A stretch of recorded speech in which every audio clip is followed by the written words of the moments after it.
It's very rare that YouTube CEO Susan Wicky Wicky grants any interviews, so when she does, I have to tune in for a few reasons. One, they are always train wrecks of Meghan Markleian scale, and Susan seems to know it. The last major one I remember was late 2019 with CBS's Leslie Stahl, when Susan looked like she was going to have to talk her way out of an ISIS camp, and the audience response usually reflects it. There's a strong irony that the woman running the company is constantly competing for worst ratio on the site. The woman telling us all how to succeed on YouTube can't herself succeed on YouTube. To be fair, though, that's not all Susan's fault. The premise of these interviews is often broken from the start. Instead of asking her to actually talk to somebody she's unjustly deplatformed, instead of asking her if maybe all this censorship isn't actually helpful and is just plain un-American regardless, these interviews are usually framed something like, "Hey, Susan, pretty good job censoring, but why can't you censor more and faster?" And we removed that video. How fast did you remove it? Very fast. But not completely.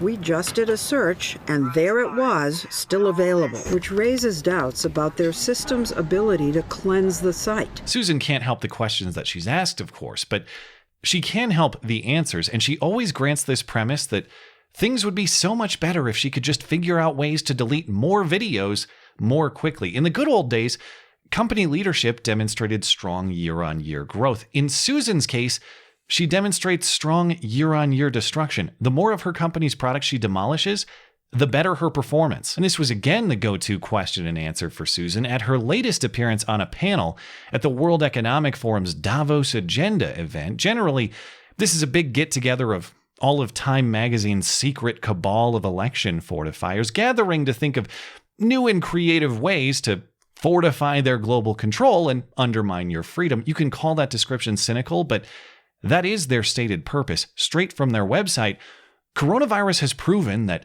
no individual can solve problems, so we need global leaders to install their top-down benevolent wisdom on all of us measly peasants if we're to have any hope at all. Susan appeared on the event's Tech for Good Advancing Digital Content Safety panel.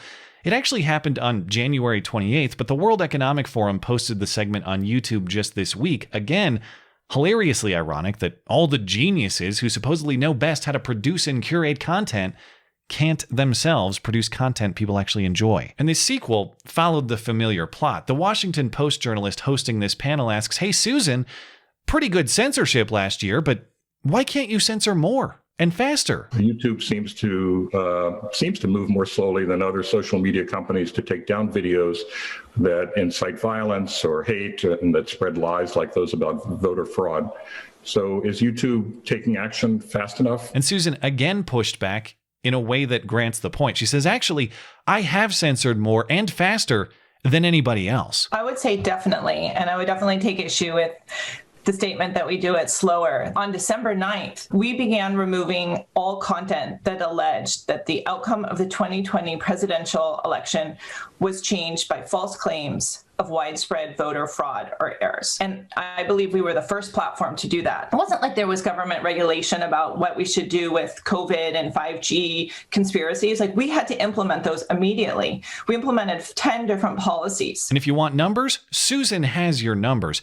8 million videos deleted in just the third quarter of last year by a robot army committed to the quest of deleting 99.9+% of the ever-expanding definition of wrongthink. If you look at Q3, we removed almost 8 million videos. So we'll never be 100%, but I'm hoping that we're 99.9 and that the number of nines just continue to increase in terms of how compliant we are in terms of finding and removing the content that violates our policies. When the policies are always expanding rather than relaxing and the commitment to deletion follows, you're heading toward deleting 99.9% of content, period. Why not just make it easier and drag all of YouTube into the trash instead? Susan wants you to believe it's because of her commitment to principle. I do think it's really important to do so in a principled way, not just say, hey, we've made a decision, we're going to suspend it for whatever reason.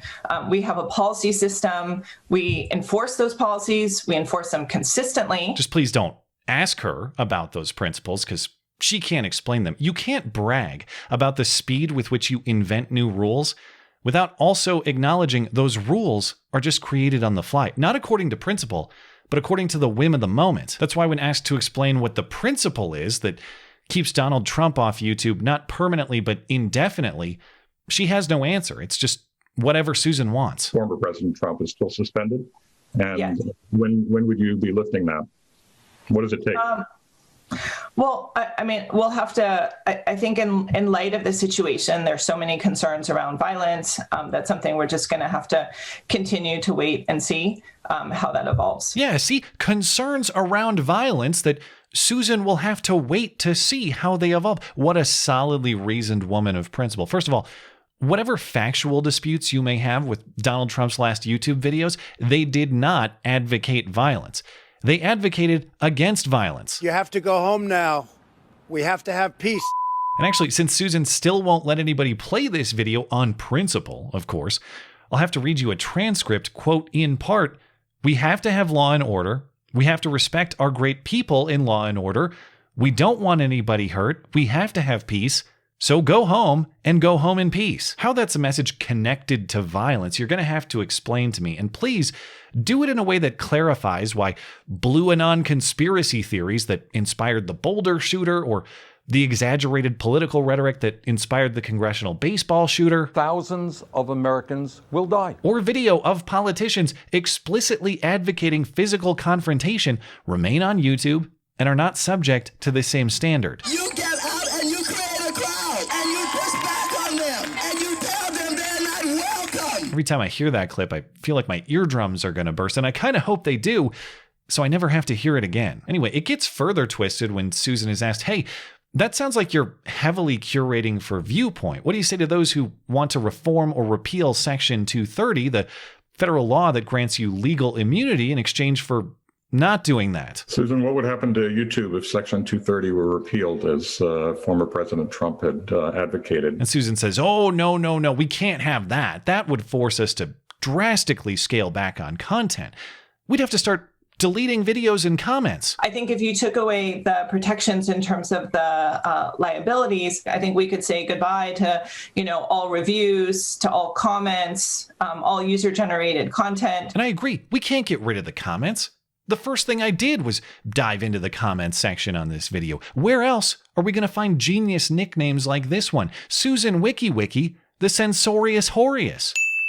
It's very odd that Susan is warning of a highly curated platform in the absence of Section 230's legal protections. YouTube and the internet would be a much, much smaller, highly curated set of content. Similar, like if you look at TV, I mean, when I grew up, there were like 3 channels that we were able to look at. When Susan is openly bragging about how heavily she curates the platform. We removed over 800,000 videos.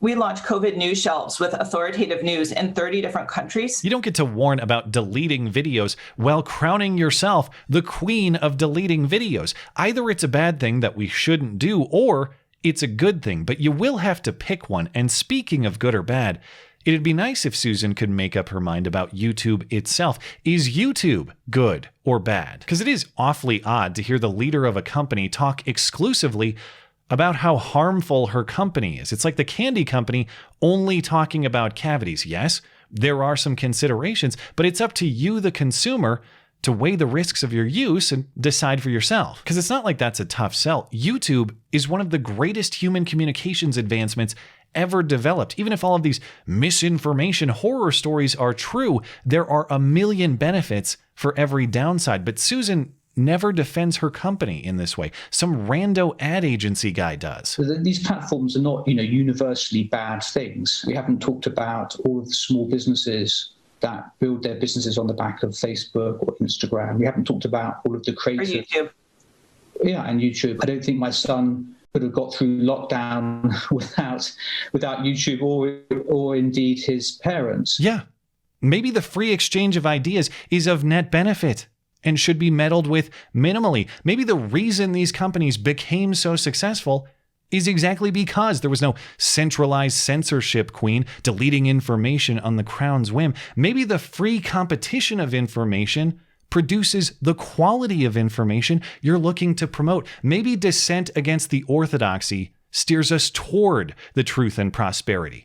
not away from it. Because beyond everything else in this segment, the impossible circus juggling of contradictory ideas simultaneously, the refusal to stick up for the value of one's own company, people who can't generate more views or engagement than your aunt's cat videos telling us they know how to run the world, beyond all of it, the most frustrating part of it is that these people actually grant the premise that free thought has value, at least intermittently. One of the panelists condemns Vladimir Putin for his hostility toward dissent. I want to express solidarity with the Russian population and Alexei Navalny because Vladimir Putin was given a podium to speak here at Davos. And the idea is that dialogue is better than no dialogue. But of course, in Russia itself, there's no room for dialogue because there's no room for dissent. Yes. So why then are we sitting here strategizing for 30 minutes about how to silence dissent? What is the philosophical distinction between Vladimir Putin deciding which opinions are permissible and you deciding which opinions are permissible? You're not arguing against Vlad. You're arguing to be Vlad. It's not a stance against censorship. It's an attempt to be the censor. Because if your argument is just that you'd be the superior censor, if you're going to tell me that you'd be the better strongman to wield the sword, number one, you're wrong. We need more freedom, not more tyrants. But number two, you're not convincing. When you constantly yield to the direction of those seeking control, I'd say you're much better suited, Susan, for the role of the horse. Thanks as always for listening and for supporting this channel. Always appreciate that thoughtful discussion down below and especially over on Minds, that is at ML Christiansen. You're always welcome to coming out and chat in my live streams. Those are linked down in the description. Looking forward to it. Goodbye.